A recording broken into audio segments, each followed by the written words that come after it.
ನಮಸ್ತೆ. ಭಗವದ್ಗೀತೆ ಅಧ್ಯಾಯ 1 ಶ್ಲೋಕ 44.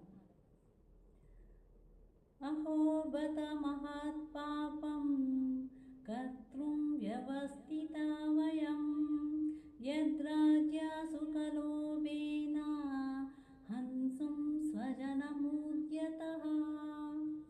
ಅನುವಾದ: ಅಯ್ಯೋ, ಮಹತ್ತಾದ ಮಹಾಕಾರ್ಯಗಳನ್ನು ಮಾಡಲು ನಾವು ಸಿದ್ಧತೆ ಮಾಡಿಕೊಳ್ಳುತ್ತಿದ್ದೇವೆ ಎನ್ನುವುದು ಎಂತಹ ಆಶ್ಚರ್ಯದ ಸಂಗತಿ. ರಾಜ್ಯ ಸುಖದ ಲೋಭದಿಂದಾಗಿ ನಾವು ಸ್ವಜನರನ್ನು ಕೊಲ್ಲಲು ಸಂಕಲ್ಪ ಮಾಡಿದ್ದೇವೆ. ಭಾವಾರ್ಥ: ಒಬ್ಬ ಮನುಷ್ಯನು ಸ್ವಾರ್ಥಕ್ಕಾಗಿ ತನ್ನ ಸೋದರ, ತಂದೆ ಅಥವಾ ತಾಯಿಯನ್ನು ಕೊಲ್ಲುವಂತಹ ಪಾಪಕೃತ್ಯಕ್ಕೆ ಮನಸ್ಸು ಮಾಡಬಹುದು. ಜಗತ್ತಿನ ಚರಿತ್ರೆಯಲ್ಲಿ ಇಂತಹ ಎಷ್ಟೋ ನಿದರ್ಶನಗಳುಂಟು.